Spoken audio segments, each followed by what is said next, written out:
यो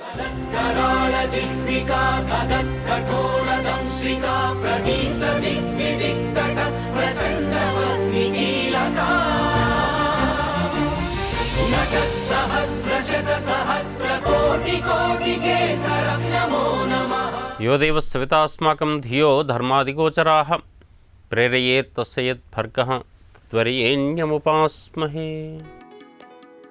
श्री गुरुभ्यो नमः। శ్రీమాత్రే నమః. ఈటీవీ లైఫ్ ప్రేక్షకులకు పురాణ రహస్యాల కార్యక్రమానికి స్వాగతం. తమసోమా జ్యోతిర్గమయ ఈ నినాదంతో ముందరకు వస్తున్నటువంటి ఈ కార్యక్రమంలో అనేక రకాల సృష్టి వ్యవహార రహస్యాల వెనక, దాని ముందర కథలు, దాని వెనక ఉండే రహస్యాలను, తత్వాలను అర్థం చేసుకునే ప్రయత్నం చేద్దాం.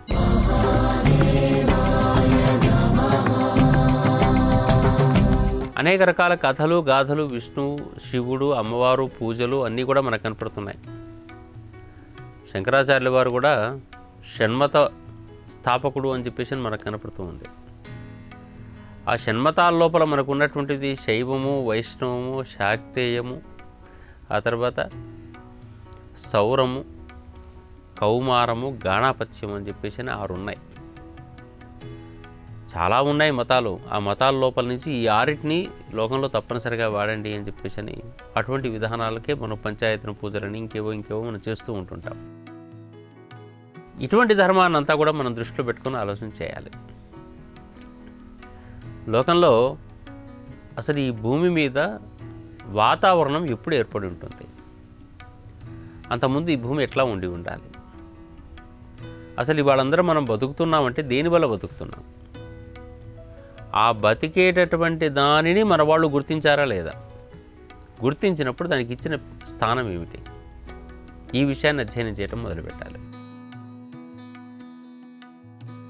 అస్సలు అందరం బతుకుతున్నాము.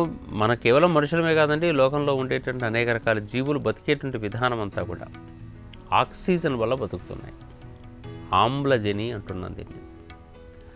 ఈ ఆక్సిజనే కనుక ఈ భూమి మీద ఉండాల్సిన 22-21% కనుక లేకపోతే అసలు ఈ భూమి మీద మనుగడ లేదు. 1% తగ్గినప్పటికీ కూడా చాలా జీవులు పోతాయి ఒకటే క్షణం లోపల. కొన్ని మైక్రాన్లలో వచ్చిన మార్పుకే కరోనా ఎఫెక్ట్ మన మీద పడింది. కొన్ని మైక్రాన్ల మార్పు. అందుకే అందరం ఆక్సిజన్ల చుట్టూ తిరిగాం. అటువంటి గతంలో కూడా జరిగాయి. ఆ గతంలో జరిగిన దాన్ని మళ్ళీ అదే ప్రకృతి సరిదిద్దుకుంది. ఒకానొక రోజుల లోపల అది మహిషాసుర వధ అయితే ఇప్పుడు కరోనాసుర వధ. అటువంటి వధను మన వాళ్ళు గమనిస్తూ వచ్చారు. ఈ విధానానికి సంబంధించినటువంటిదే ఇప్పుడు మనం ఆలోచింపజేసేటటువంటి ఈ ఆక్సిజన్ విధానం. ఈ భూమికి ఆక్సిజన్ ఏర్పడేటువంటి విధానం లోపల అనేక రకాల ప్రక్రియలు జరిగాయి. ఈ ప్రక్రియలో ఒక్కసారి కనుక గమనించేటట్టయితే మన ఊహాత్మకం అనుకున్నా, నిజం అనుకున్నప్పటికీ కూడా భూమి వరుస లోపల కనుక చూసుకునేటట్టయితే ఆకాశం లోపల బుధుడు కొంచెం చిన్నగా ఉంటాడు. బుధుని తర్వాత ఉండే గ్రహం శుక్రుడు కొంచెం పెద్దగా ఉండాలి. ఆ తర్వాత భూమి పెద్దది. ఆ తర్వాత ఉండేటటువంటిది గతంలో కుజుడు అనే గ్రహం లేదు, ఎందుకంటే కుజుడు చిన్నగా ఉన్నాడు మనకన్నా. ఆ తర్వాత ఉండేటటువంటి గ్రహం గురువు ఇంకా పెద్దవాడు. గురువు అంటేనే పెద్దవాడు అని అర్థం. ఆ తర్వాత శని గ్రహం చిన్నగా ఉన్నప్పటికీ కూడా వలయాలు చాలా పెద్దవి. ఈ విధంగా మన గ్రహాల వరుస పెద్దగా జరుగుతూ పోవాలి. మాస్ పెరుగుతూ రావాలి దూరంగా ఉంటున్న కొద్దీ. దానికి సంబంధించినటువంటి విధానం, మనకు ప్లానెట్ ఎట్లా ఉండాలో మనకు తెలుసు. మరి ఒకానొక సందర్భాల్లో ఎప్పుడో జరిగినటువంటి ఒకానొక ప్రక్రియ ఏమిటి అంటే, ఓ పెద్ద దెబ్బ తాకింది ఈ భూగ్రహం అన్నదానికి. దెబ్బ తాకిన సందర్భం లోపల భూమికి 2 ముక్కలు అయిపోయింది. 2 ముక్కలు చల్లా చెదరైపోయి దూరంగా వెళ్ళిపోయాయి. దూరంగా వెళ్ళిపోయినటువంటి దాంట్లో ఒక ముక్క పక్కకు వెళ్ళింది. ఆ పక్క ముక్క సొంతంగా తాను కూడా ఒక కక్ష ఏర్పాటు చేసుకుని సూర్యుడి చుట్టూ తిరగడం మొదలుపెట్టింది. ఇది కేవలం వారం రోజుల్లో 10 రోజుల్లో జరిగే ప్రక్రియ కాదండి. లక్షలు లేదా వేల సంవత్సరాల ప్రక్రియ జరుగుతూ ఉంటుంది ఇక్కడ. అందుకే భూమికి పక్కన ఉండేటువంటి గ్రహానికి, విడిపోయిన గ్రహానికి మనం భౌముడు అని పేరు పెట్టాం. భూమి నుంచి పుట్టినవాడు. ఎరుపు భాగం విస్తరించి అటుపై పక్కకు పోయింది కాబట్టి దాన్ని ఎర్రగా కనపడుతుంది కాబట్టి రెడ్ ప్లానెట్ అంటాం. దాన్ని అంగారకుడు అని పెట్టాం. అంగారం అంటే నిప్పు అని అర్థం. సాధారణంగా సంస్కృత భాష లోపల కుజుడు అనే శబ్దం వాడతాం. కు అంటే భూమి అని, జ అంటే పుట్టినవాడని, భూమి నుంచి పుట్టినవాడు అని చెప్పేసి అని. భూమికి కువలయం అని పేరు. కువలయం అంటే వలయం సరిగా లేదు దీనికి అని, ఒక వరుసలో క్లియర్గా గుండ్రగా లేదు ఇది, వలయం సరిగా లేదు దీని చుట్టూ. ఒక పుష్పానికి ఏ విధంగానైతే అనేక రకాల రేకుల్లాగా ఇట్లా ఉంటుందో భూమికి కూడా అనేక రకాల ఒక చోట గుట్టలు, లోయలు, అనేక రకాల బాధలు ఉన్నాయి దానికి కూడా. దీని నుంచి ఆ ముక్క వెళ్ళిపోయింది పక్కకు. ఆ ముక్క పక్క జరుగుతున్న సందర్భంలో పడిన దెబ్బకు భూమి కొంచెం ముందర జరిగింది. ఆ జరిగిన సందర్భం లోపల ఆ భూమి కొంత దానికి ఈ ఉల్కాపాతాలు పడేటువంటి పరిస్థితికి వచ్చింది. భూమి మీద అప్పుడు విపరీతమైన ఉల్కాపాతాలు పడ్డాయి. ఈ ఉల్కాపాతాలు పడి పడి పడి పడి పడి పడి ఆ ఉల్కలతో పాటు ఐస్ ముక్కలు వచ్చాయి వాటికి. ఆ ఐస్ ఈ వాతావరణానికి వచ్చేసరికి సాధారణంగా ఇతర గ్రహాల మీద అయితే కాలిపోవాలి, లేదా గడ్డగట్టి అట్లాగే ఉండాలి. అతి శీతలము అత్యుష్టం కాకుండా ఈ భూమి వాతావరణం ఏమైపోయింది, కాస్త కొంచెం చల్లదనానికి వచ్చింది, సమశీతోష్ణ స్థితికి వచ్చింది. ఈ వచ్చినటువంటి ఈ ఐస్ ముక్కలు నీరుగా మావటం మొదలుపెట్టాయి. ఆ నీరు అయిపోయి మొత్తం భూమి చుట్టూ కూడా జలం ఆవరించి వచ్చేసింది. జలమయమైపోయింది భూమి అంతా కూడా. ఇట్లా ఉంటున్న సందర్భం లోపల మరొక దెబ్బ తాకింది భూమికి. ఈ భూమికి దెబ్బ తాకడం వల్ల ఒక చిన్న ముక్క మళ్ళీ విరిగి బయటకు వచ్చింది. చిన్న చిన్న ముక్కలు ఎప్పుడో పడిపోవటం, విరిగిపోవటం, ఏదో చిన్న చిన్న ముక్కలు ఉండేటట్టయితే భూమి చుట్టూ తిరుగుతూ ఉండటం అనేది సహజం, అది పక్క పెట్టేయాలి. కానీ ఓ పెద్ద ముక్క విరిగి పక్కకు వచ్చింది. పక్కకు వచ్చి కూడా మళ్ళీ దానికి ప్రత్యేకమైనటువంటి కక్ష ఏర్పడనంత చిన్నగా ఉండటం వల్ల అది మళ్ళీ భూమి చుట్టూ, భూమి వాతావరణం చుట్టూ తిరగడం మొదలుపెట్టింది. ఈ తిరిగిన దాని పేరే మనం చంద్రుడు అని పేరు పెట్టాం. అది కూడా మనకు ఆ సూర్యుని వెలుగును స్వీకరించేసి మన మీదకి వెలుగులను ప్రసారం చేయడం మొదలుపెట్టింది. మనకు సూర్యుడు కనిపించిన సమయం లోపల మనకు వెలుగులను ఇవ్వడం అనేది దాని ధర్మం. ఆ వెలుగు కూడా సూర్యుని వెలుగు యొక్క ప్రతిఫలనం మనకు కనిపించేది, అందుకనే చల్లగా ఉంటుంది. ఈ చంద్రుడు పక్కకు విరిగిపోయిన సందర్భం లోపల ఈ భూమి మీద ఉన్న జలం అంతా ఎక్కడైతే విరిగాడో అక్కడ నీరంతా ఒక దగ్గరికి చేరిపోయాయి. ఇది సముద్రంగా మనకు కనపడుతుంది ఇవాళ. అందుకే భూమి మీద 3/2 నీళ్ళే ఉంటాయి. ఆ సందర్భంలో ఏం బయటకు వచ్చింది, భూమి భాగం బయటకు వచ్చింది. ఇదే మనకు వరాహ అవతార కథ, నారసింహ అవతార కథల్లో వీటన్నిటిలో మనకు కనిపించే విధానం ఇదే. భూమి మీద వాతావరణం అనేది ఒకటి ఎస్టాబ్లిష్ కావాల్సిన అవసరం వచ్చింది. ఇదే మనం క్షీరసాగర మథనం అని పేరుతో పిలుచుకుంటూ వచ్చాం. ఈ క్షీరసాగర మథనం తర్వాత జరిగినటువంటిది ఏంటంటే కల్పవృక్షాదులు, కామధేనాదులు అందులో కూడా భూమి నుంచి పుట్టాయి అని చెప్పేసి చెప్పుకుంటూ వస్తున్నాం. కల్పవృక్షము, కామధేను పుట్టడం అంటే అర్థం ఏమిటి అనేది కూడా మళ్ళీ మనం ప్రశ్నించుకోవాలి. కల్పవృక్షాదులు, కామధేనువులన్నీ కూడా పుట్టినటువంటి విధానం మనకు కనిపించేదంతా కూడా పూర్తి స్థాయిలో మనకు ఉండేటటువంటిది ఈ భూమి మీద వ్యక్తి జీవించడానికి అనువైనటువంటి వాతావరణము, తినే భోజనానికి సరిపోయినటువంటి విధానం వచ్చింది అని అర్థం మనకు. అందుకనే ఆకాశాద్ వాయు, వాయోరగ్ని, అగ్నేరాప, అద్భ్య పృథివీ, పృథివ్యా ఓషధయ, ఓషధీభ్యో అన్నం, అన్నాత్ పురుష అనుకుంటూ ఒక వరుస చెప్పుకుంటూ వస్తుంది ఉపనిషత్తు. ఆకాశం నుంచి వాయువు, వాయువు నుంచి అగ్ని, అగ్ని నుంచి జలము, జలము నుంచి భూమి, భూమి నుంచి ఓషధులు, ఓషధుల నుంచి అన్నము, అన్నము ఉండటం వల్ల మళ్ళీ మనిషి జీవితానికి అవకాశం కలిగింది అని. ఈ విధంగా ఏర్పడుతున్నటువంటి ఈ భూమి మీద ఈ జీవజాలం ఉత్పత్తి అయ్యి మొట్టమొదటి రోజుల్లో అన్ని జీవజాలాలు ఉత్పత్తి కావడానికి అవకాశం కలగలేదు. మన చుట్టూ ఉండేటటువంటి ఒక రక్షక కవచం పేరు ఓజోన్ పొర. ఈ ఓజోన్ పొర చిన్నగా ఉండేది. ఆ ఓజోన్ పొర విస్తరించినటువంటి స్థితికి రావడమే వామనావతారం యొక్క లక్ష్యం. 3 పెరిగింది. ఇంతింతై, ఒటిరింతై, మరియు దానింతై, నభోవీధి పైరంతై, తోయద మండలాక్రమణ కల్లంతై, చంద్రునిగంతై, ధ్రువుని పైరంతై, మహర్వాటి పైరంతై, సత్యవదోన్నతుండగుచు అనుకుంటూ ఆయన ఎదిగిన విధానం అంతా కూడా పోతన వర్ణిస్తూ ఉంటాడు. సరే, మనకు అర్థం చేసుకోవడానికి ఆ విధంగా చెప్పినప్పటికి కూడా ఓజోన్ పొర విస్తరించింది అనే విషయం సైన్స్ పరంగా చెప్పేసి వచ్చాయి. అప్పుడు ఏమైపోయింది, విస్తరించిన సందర్భం లోపల దాని మందం పెరిగింది. దాని నుంచి వచ్చే కిరణజాలం యొక్క ప్రభావం కూడా మన మీద డైరెక్ట్గా పడకుండా కొంత తగ్గింది. ఆ లోపల ఉన్న వాతావరణం లోపల పాంచభౌతిక స్థితి ఒకటి ఏర్పడింది. ఆ పాంచభౌతిక స్థితి లోపల మనిషి జీవితానికి అనువైనటువంటి వాయువులతో సహాన్ని మనకు ఏర్పడ్డాయి. ఆ వాయువులే కనుక, ముఖ్యంగా ఆక్సిజన్ మొదలైనవి మన దగ్గరే కనుక లేకపోతే మనం జీవించడానికి అవకాశం లేదు. ఇప్పుడే మాట్లాడుకున్నాం, కొన్ని మైక్రాన్లు తగ్గితేనే శరీరం లోపల లోపాలు వచ్చాయని. అందుకని అంత పర్సంటేజ్ ఆఫ్ ఆక్సిజన్ మన దగ్గర ఉండాలి ఈ భూగ్రహం మీద. ఆ ఉండేటటువంటి విధానాన్ని రక్షించుకోవాలి, దీన్ని కాపాడుకోవాలని చెప్పేసి అని అప్పటి నుంచి ఇప్పటిదాకా చూసుకుంటూ వచ్చేసి ఆ ఆక్సిజన్ మాతకు కానీ ఈ పాంచభౌతిక మాతకు కానీ అమ్మవారిని పేరు పెట్టారు మనవాడు. అమ్మవారు అని చెప్పేసి పేరు పెట్టారని చెప్పేసి అంటే శక్తికే అమ్మవారిని పేరు ఎప్పుడైనా సరే. శాక్తేయ విధానం అంతే అంతే. సృష్టికి మొత్తానికి ఒక శక్తి ఉంటుంది, సూర్యుని కిరణానికి ఒక శక్తి ఉంటుంది, భూమి మీద ఉండేటువంటి పంచభూతాలకు వేరు రకాల శక్తులు ఉంటాయి. వీటిని యొక్క సమన్వయం వల్ల వచ్చేటువంటి శక్తి ఒక రకంగా ఉంటుంది. అందుకనే వాయుతత్వంతో కూడుకొని శరీరం లోపల మనకు ఆనందాన్ని ఇచ్చేటటువంటిది ఆక్సిజను, మనం వదిలిపెట్టేటటువంటిది కార్బన్ డైఆక్సైడ్ అవుతుంది. అది చెట్టుకు ఉపకరిస్తూ ఉంటుంది. ఇతరమైనటువంటి గ్యాసెస్ అన్నీ కలిపినటువంటిది 78% అయితే మనకి 22% ఆక్సిజన్ దొరికేటట్టయితే ఈ శరీరం కూడా ఆక్సిజన్ అంత ఉంటేనే ఆనందంగా ఇంతసేపు మాట్లాడుతుంది, వింటుంది, చూస్తుంది. ఇది తగ్గితే మనం ఒకసారి ఉచ్ఛ్వాసం నిశ్వాసం పెంచుకుంటూ ఉంటాం. ఒక్కసారి ఆలోచనలు ఆపేసి మనం కొంతసేపు శ్వాస తీసుకోవడం కూడా మర్చిపోతే నిట్టూర్పులు వస్తాయి, పెద్దగా ఆవలింతలు వస్తాయి. ఒక్కొక్కసారి ఏదో రూపంలో మనకు గాలి ఎక్కువ కావాల్సిన అవసరం ఏర్పడుతుంది. అందుకని ప్రాణాయామం చేస్తూ ఉండండి, ఆరోగ్యంగా ఉంచుకోండి. శరీరం లోపల ఈచ్ అండ్ ఎవ్రీ సెల్ను ఆక్సిజనేటెడ్ అట్మాస్ఫియర్కు మార్చండి అని చెప్పేసి చెప్తూ ఉంటుంటాం. శరీరం లోపల ఆమ్లజని భరితమైనటువంటి ఈ శరీరాన్ని ఉంచితే ప్రతి కణము తేజోవంతం అవుతూ ఉంటుంది. ఈ ఆమ్లజనికి లేదా ఆక్సిజన్కు ఈ పాంచభౌతిక స్థితికి మన వాళ్ళు అమ్మవారని పేరు పెట్టారు. ఈ అమ్మవారే మనకు ఉండేటటువంటి శ్రీమాత అని పేరు పెట్టారు. ఎందుకు ఈమె మాతృత్వానికి వహించింది? ఈమె పార్వతి ఎట్లయింది? శివుని మీద ఎట్లా కూర్చుంది? లలిత అమ్మవారుగా ఎట్లా కనపడుతూ ఉంటుంది అనేటటువంటిది మనం ఆలోచించాల్సినటువంటి అంశం.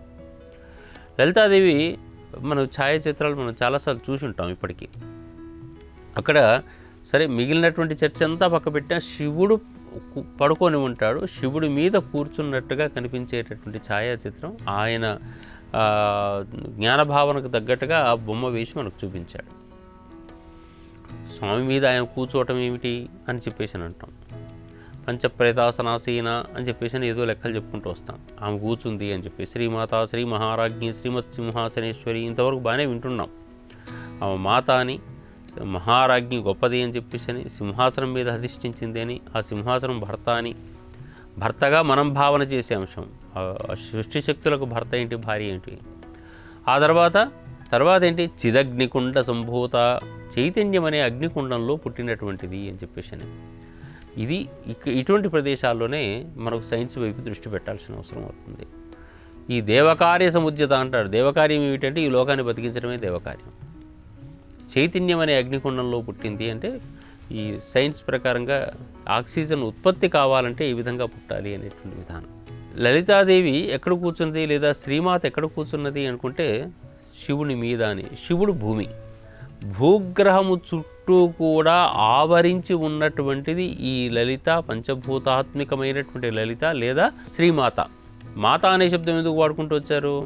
ఆమె కనుక లేకపోతే, అంటే ఆ పాంచభౌతిక శక్తి లేదా ఆక్సిజనేటెడ్ అట్మాస్ఫియర్తో కూడుకున్న మిగిలిన వాయువులన్నీ కూడా లేకపోతే ఈ భూమి మీద భూ వాతావరణం లోపల మనం బతికే అవకాశమే లేదు. అటువంటి మాతృత్వం ఆమె లేకుంటే పుట్టుకనే లేదు. అందుకని చెప్పేసి ఆమె అందరికీ మాత. వీటన్నిటి వెనక ఇంకా ఏమిటి, శ్రీ శబ్దాన్ని మన వాళ్ళు బాగా వాడారు.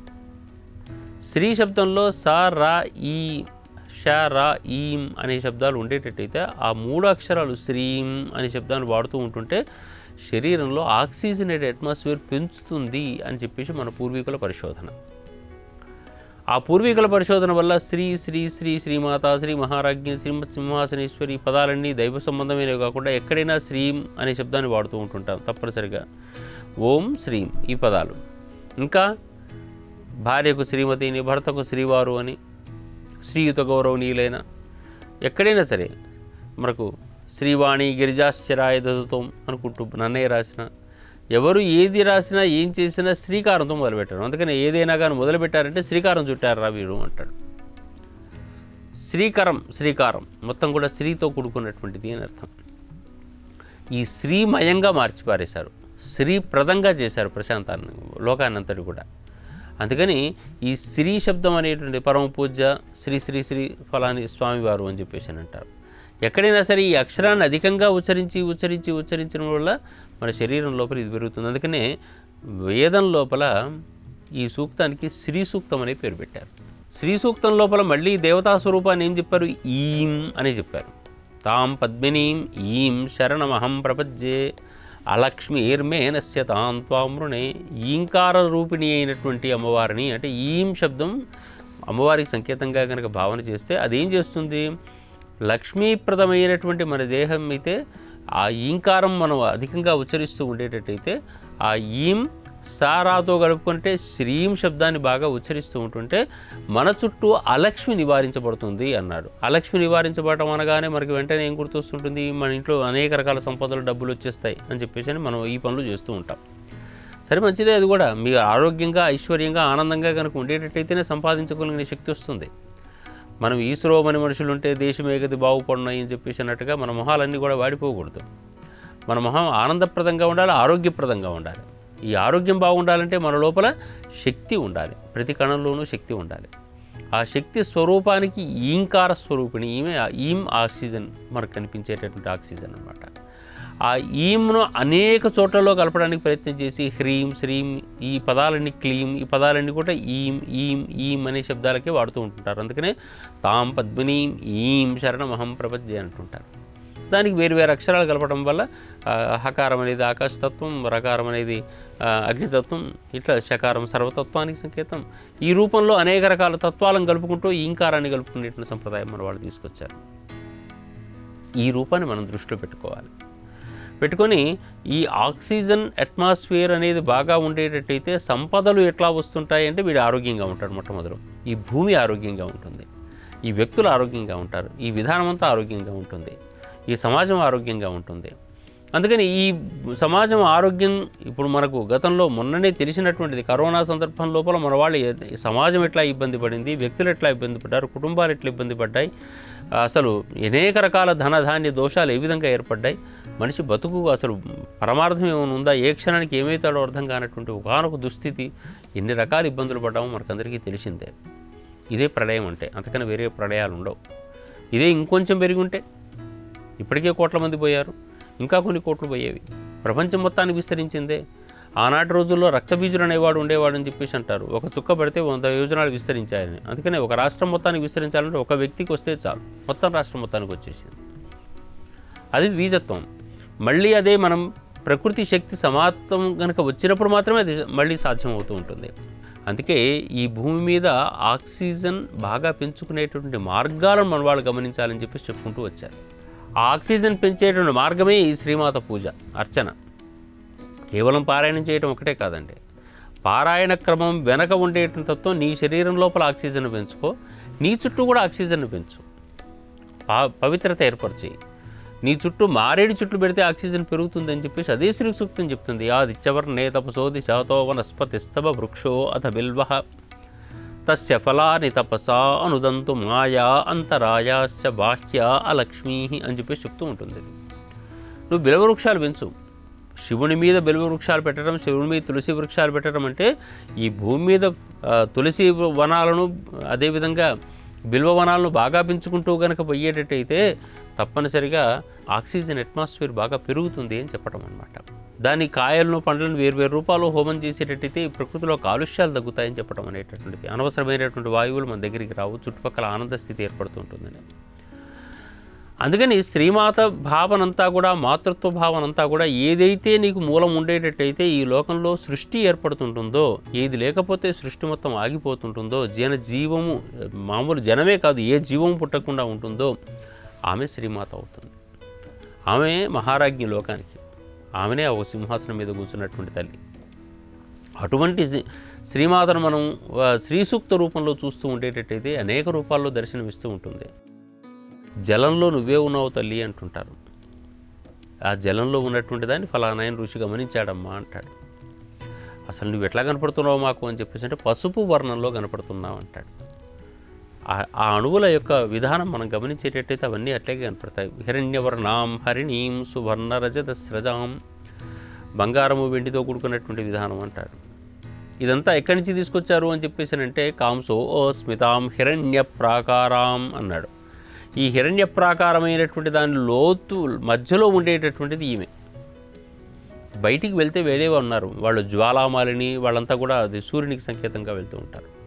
ఇక్కడికి వచ్చి ఉండేటటువంటిది మాత్రం కేవలం మనకు కనిపించేటటువంటిది ప్రశాంతమైన ఆర్ద్ర అంటాడు, చల్లని వాతావరణంతో కూడుకున్నటువంటి అమ్మవారు కనపడుతూ ఉంటుంది. అటువంటి చల్లదనంతో కూడుకున్నటువంటి ఈ వాతావరణం అంటే బయటితో కంపేర్ చేసుకునేటట్టయితే, ఇతర గ్రహాలతో కంపేర్ చేసుకునేటట్టయితే మనకు ఓజోన్ పొర లోపల ఉండేటువంటి వాతావరణానికి ఓజోన్ పొర బయటి వాతావరణం తేడా ఉంది. ఓజోన్ పొర లోపలి వాతావరణంలోనూ కూడా మనకు ఆనంద స్థితి కలిగేటటువంటిది ఇక్కడ మన చుట్టుపక్కల ఉండే వాతావరణం. ఈ వాతావరణం పాడు చేయకూడదు, ఈ ఆక్సిజన్ను పాడు చేయకూడదు. ఈ దృష్టికి మన వాళ్ళు గుర్తు చేసి మన శరీర ఆరోగ్యంలో జాగ్రత్తగా ఉంచటం, ఈ సృష్టి అందరినీ కూడా ప్రశాంతంగా ఉంచటం. అన్ని జీవులు ముఖ్యమైనవే, అన్ని జీవులు ఉండాల్సిందే, సమతౌల్యత కోసం అన్ని జీవులు ఉండాల్సిందే. ఆ జీవులన్నీ ఉండి పోయేటువంటి సందర్భాల లోపల మాత్రం వాటికి సంబంధించినటువంటి లోపాలు రాకుండా ఉండటం కోసం ఈ శ్రీమాత అనేది వినియోగపడుతుంది. మరి బుద్ధిజీవి అయినటువంటి మనిషి ఆ వాయువును పెంచాలా తగ్గించాలా అనేటటువంటిది మనం ఆలోచించాల్సిన అవసరం ఏర్పడుతుంది. కాబట్టి శ్రీమాత అర్చన, శ్రీమాత విధానము, శ్రీ శబ్ద విధానము అనేటటువంటిది శ్రీకరమైనటువంటి విధానాన్ని కానీ గమనించేటట్టయితే ఆక్సిజన్ను ఈ లోకంలో పెంచాల్సిన అవసరం ఉంటుంది. దీని చుట్టే వందల కథలు ఉన్నాయి మనకు. ఆయనకు గణపతి కుమారుడు, కుమారస్వామి వీళ్ళందరూ కూడా శివుడికి సంబంధించిన సదాశివ కుటుంబంగా చెప్తూ ఉంటాం. భూమి చుట్టూ ఉండేటటువంటి పంచభౌతిక శక్తి, భూమికి గురుత్వాకర్షణ శక్తి అయినటువంటి గణపతి, చుట్టూ ఉండే విద్యుదయస్కాంత తరంగ శక్తి అనేటటువంటిది కుమారస్వామి అనేటటువంటి 4 రకాల శక్తుల సమూహం సదాశివ కుటుంబం. ఏ శక్తి తక్కువదని మనం ఊహిద్దాం? పాంచభౌతిక శక్తే కనుక మన దగ్గర లేకపోయేటట్టయితే, పంచభూతాలకు సంబంధించిన తన్మాత్రలన్నీ కూడా మన మీద వినియోగపడకపోతే ఏ గొంతు మాట్లాడదు, ఏ గొంతు మాట్లాడినా రెండో వాడికి వినిపించదు. అందుకని ఈ ధోరణిని మన వాళ్ళు అధ్యయనం చేసేసి దానికి సంబంధించినంత విషయం అంతా మనకు రహస్యము అని పేరు చెప్పారు. లలితా సహస్రనామాలు రహస్యం అంటారు, త్రిశతిని రహస్యం అంటారు. రహస్యం అని చెప్పేసి అంటే ఏదో దాచుకొని చదవమని చెప్పేసి కాదు, ఏదో ఎవరికో చెప్పడం అని కాదు.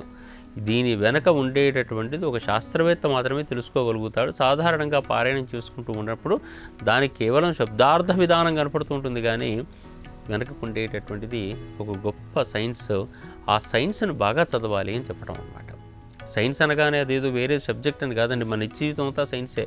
రసాయన శాస్త్రం లేని మన జీవితం లేదు, భౌతిక శాస్త్రం లేని మన జీవితం లేదు. ప్రతిదీ దాంట్లో ఉంటాయి. అది వేరే చేసి పక్క పెట్టాం మనం అంతే. మన జీవితానికి అన్వయం చేసుకోవడం మనకు అప్లికేషన్ నాలెడ్జ్ లేదు, అనువర్తితమైన జ్ఞానం లేదు. అది జ్ఞానం పెంచుకోవడం కోసం మనల్ని కూడా ఈ సైంటిస్టులందరూ కూడా మేము వేరే కులం అనుకుంటున్నారు. అట్లా కాదు. పూర్వకాలంలో ఉండేటటువంటి శాస్త్రీయ ధోరణికి సంబంధించినటువంటి విషయాలను ఈనాటి పరికరాలకు అన్వయం చేసేసి కొత్త పరిశోధనలు చేయడం మొదలుపెట్టేటట్టయితే భారతదేశంలో ఉన్నంత వైజ్ఞానిక విధానం అంతా కూడా ప్రపంచంలో లేదు. చిన్న ఫోటోలో కనిపించేటటువంటిదే ఇంత గొప్పనైన సైన్స్ కనుక అయ్యేటట్టయితే సృష్టి మొత్తంలో ఎన్ని సైన్సులు కనపడతాయో ఊహించండి. అంత గొప్పది భారతదేశం. అంత గొప్పనైనటువంటి స్తోత్రాల విధానం అంతా మన దగ్గర ఉంది. ఆ శ్రీమాత స్తోత్రాన్ని మనం ఒకసారి ఈ రూపంలో అధ్యయనం చేసే ప్రయత్నం చేసుకుంటే మనకు అద్భుతమైనటువంటి ఫలితాలు వస్తాయి. ఆ మార్గంలో ప్రయాణం చేసే విధానం మొదలు పెడదాం. స్వస్తి, సెలవు. ఈ కార్యక్రమాన్ని తిరిగి చూడాలనుకుంటే www.youtube.com/@ETV Life Spiritual లో చూడవచ్చు.